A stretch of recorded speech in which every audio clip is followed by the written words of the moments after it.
मोमबत्ती की रोशनी से आप क्या कर सकते हैं। रात को उसकी रोशनी में कोई किताब पढ़ सकते हैं, या किसी कॉपी में कुछ लिख सकते हैं, या अधिक से अधिक अपनी कोई खोई हुई चीज ढूंढ सकते हैं। मैंने उसी 10 रुपए वाली मोमबत्ती में अपनी खोई हुई किस्मत को ढूंढ निकाला है। जी हाँ दोस्तों, मेरा नाम विवेक है। मैं एक टीचर, एक एंटरप्रेन्योर और एक एग्जामपुर वेंचर का डायरेक्टर हूं। इस कहानी की शुरुआत होती है मेरे छोटे से गांव, जो कि उत्तर प्रदेश के बुलंदशहर जिले में है, वहां से। हर एक माँ बाप की तरह मेरे पिताजी ने भी यह सपना देखा था कि उनका बेटा पढ़ लिख कर एक बड़ा अफसर बने, जिंदगी में एक कामयाब इंसान बने, जिसको लोग पहचाने और जो अपने दम पर, अपने पैरों पर खड़ा हो सके।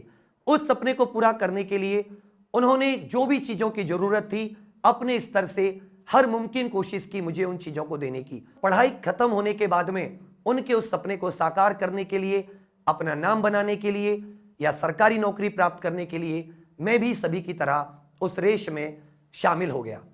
सब लोग कहते थे कि वो रेस जो शुरू होती है उसकी शुरुआत दिल्ली शहर से होती है। मैं भी अपने कुछ कपड़े और बाकी अपना कुछ सामान लेकर उस सपने को पूरा करने के लिए दिल्ली शहर आ गया। तो उतना साधन संपन्न तो थे नहीं कि एक बार फोन किया घर से कि जितने पैसे की जरूरत है, यहां देखिए यहां तो बहुत मारामारी है, खूब सारा महंगा किराया, किताबें भी बहुत सारी महंगी महंगी। तो मैंने सोचा कि क्यों ना, जब मैं बचपन से एक अच्छे तरीके से पढ़ता आ रहा हूं, तो मैं उसी चीज के दम पर लोगों को साथ साथ, अपनी पढ़ाई के साथ साथ लोगों को पढ़ाकर मैं अपना खर्चा चला सकता हूं, और इससे मेरे घर पर भी बोझ नहीं पड़ेगा और मेरी चीजें भी पूरे आसानी से चीजें चलती रहेंगी। इसको पूरा करने के लिए मैंने एक ऑनलाइन कोचिंग में पढ़ाना शुरू कर दिया। बहुत ही अच्छे से मैंने वहां पर बच्चों को पढ़ाना शुरू किया। वो सभी बच्चे सरकारी नौकरी की ही तैयारी करते थे।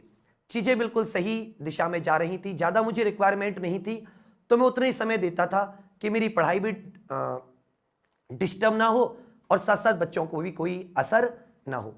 चीजें चल रही थी, तो कहीं ना कहीं मुझे लगता था कि मैं पूरी ईमानदारी से उन बच्चों को नहीं पढ़ा पा रहा हूं, या मुझे जितना समय इनको देना चाहिए इनकी तैयारी के लिए वो मैं नहीं दे पा रहा हूं। ये चीजें कहीं ना कहीं मुझे अंदर से अंदर ही अंदर मतलब परेशान करती थी कि या तो पूरी तरीके से उनके लिए डेडिकेट हो जाओ, या तो पूरी तरीके से पूरे मन से सब कुछ छोड़कर उनकी तैयारी कराओ, या पूरे मन से अपनी तैयारी करो। मैंने सोचा कि अधूरे रास्ते से इनको नहीं छोड़ता हूं।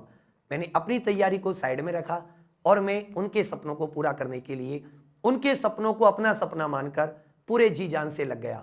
दिन रात एक कर दिया, क्योंकि हमारे गांव में कहावत है कि जब एक किसान बंजर जमीन में फसल उगा सकता है तो तुम मेहनत के दम पर क्या हासिल नहीं कर सकते। और उसी कहावत को पूरा करने के लिए मैं पूरे जी जान से जुट गया। इतने जी जान से जुट गया कि जो विद्यार्थी सोचते थे, जो स्टूडेंट सोचते थे कि हम नहीं पढ़ेंगे, वो लोग भी चीजों को देखकर बहुत अच्छे से उन्हें समझ में आने लगी। वो खुद, उनके अंदर आत्मविश्वास भरने लगा कि हां, हम भी अब कुछ प्राप्त कर सकते हैं। हमारे सपने और उनके सपने अब एक ही रास्ते पर थे और दोनों की मंजिल अब एक ही थी, उन्हें कामयाब बनाना। लेकिन कहते हैं ना कि जब आप कुछ बहुत ही अच्छा सोचने के लिए निकले हो, बहुत ही कुछ अच्छा करने के लिए, तो ऊपर वाला आपकी परीक्षा लेता है, और परीक्षा लेने के लिए वो आपके सामने कुछ कठिन परिस्थितियां देता है। यदि आप उसमें सफल हो जाते हो, उन परिस्थितियों को पार पा जाते हो, तो वो आपको नेक्स्ट राउंड के लिए क्लियर कर देता है, और नहीं तो वो आपको वापस जहां से आए हो वहीं पर भेज देता है। ऐसा ही मेरे साथ हुआ। एक दिन मुझे पता चलता है कि अब उस इंस्टीट्यूट को मेरी जरूरत नहीं है। मेरे सामने एकदम सब कुछ ब्लैंक हो गया, अंधेरा सा हो गया, क्योंकि मैं अपने सब कुछ सपनों को त्याग चुका था। मैं भूल चुका था कि मैं कौन हूं, मैं किस मकसद से दिल्ली आया हूं। मुझे सिर्फ एक ही चीज दिखती थी, मेरे स्टूडेंट्स, मेरे स्टूडेंट्स, मेरे स्टूडेंट्स, उनके एग्जाम, उनके एग्जाम, उनके एग्जाम।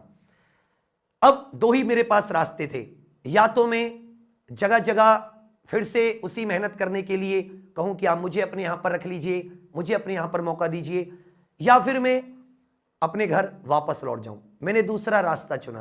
मैं बहुत ज्यादा डिस्टर्ब हो चुका था, सोचा घर पे कुछ दिन रहूंगा तो शायद कुछ चीजें और अच्छे या बेहतरीन हो पाए। घर पे पहुंचा तो दिमाग में वही सारी चीजें चलती रहती थी कि मेरे स्टूडेंट्स का एग्जाम आने वाला है, क्योंकि वो एग्जाम का समय था जिसके लिए मैंने इतनी मेहनत की है। किसी भी वजह से मैं उस चीज को उन्हें नहीं दे सकता तो ये उनके साथ बहुत बड़ा एक विश्वास तोड़ने जैसा होगा। मैं उसे नहीं तोड़ना चाहता था।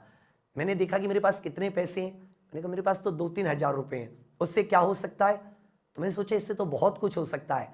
इससे एक बोर्ड आ सकता है, इससे एक मार्कर आ सकता है, इससे और जो मुझे छोटी छोटी चीज़ें इंटरनेट आदि की रिक्वायरमेंट है वो पूरी हो सकती है। फ़ोन मेरे पास था ही। तो यहाँ से शुरू होती है एक और उस परीक्षा में, अपनी परीक्षा जो कि मेरी खुद की परीक्षा थी, उसे पास करने की जंग। मार्कर आया, बोर्ड आया, फिर से वही पिच, फिर से वही मैदान, खिलाड़ी भी वही, गेम भी वही, और फिर से एक और सेंचुरी लगाने का जुनून स्टार्ट हो चुका था। लेकिन गांव में बहुत सारी समस्याएं आती हैं।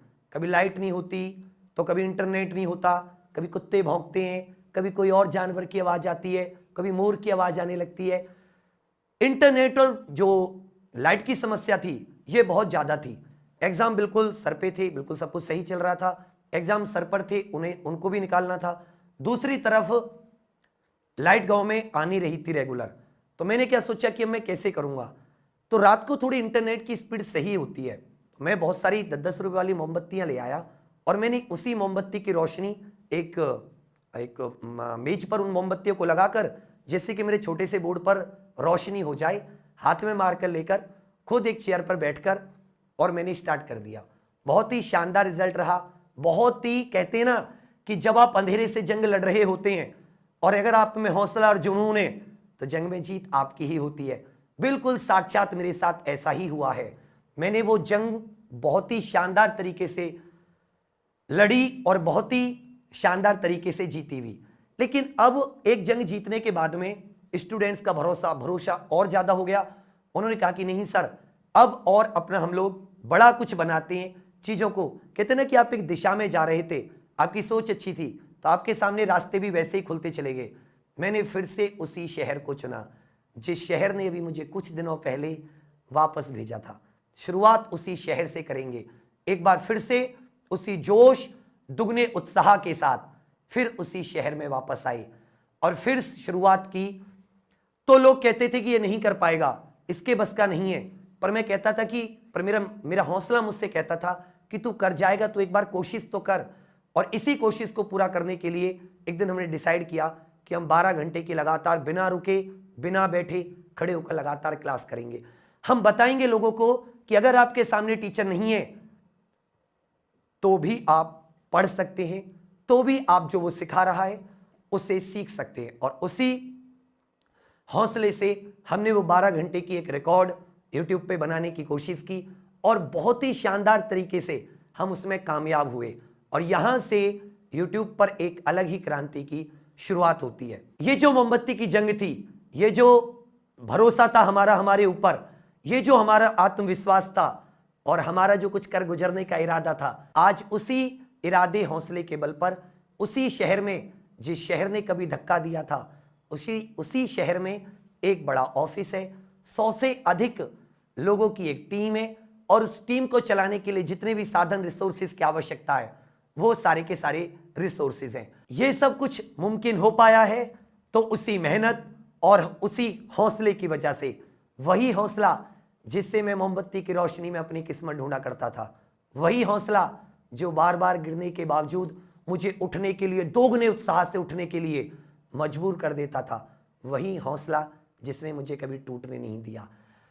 तो एक बार मैं फिर से आपसे वही क्वेश्चन पूछूंगा कि एक मोमबत्ती से आप क्या कर सकते हैं। तो मैं तो सिर्फ एक ही चीज मैंने अपने संघर्ष से सीखी है कि हमारे अलावा हमारी कठिनाइयों को कोई दूर नहीं कर सकता। और जब भी ईश्वर को हमसे कुछ करवाना होता है, तो जैसे हम सरकारी नौकरी का कोई टेस्ट देते हैं और यदि हम उस टेस्ट में पास होते हैं तो वो सरकारी नौकरी, तो वो सरकारी काम करने का पद हमें मिलता है। वैसा ही जब ईश्वर हमें कुछ देना चाहता है तो हम उसके लायक हैं या नहीं हैं, तो वो हमारा एक टेस्ट लेता है। और वो हमारा टेस्ट लेता है हमें कुछ कठिनाइयों में डालकर।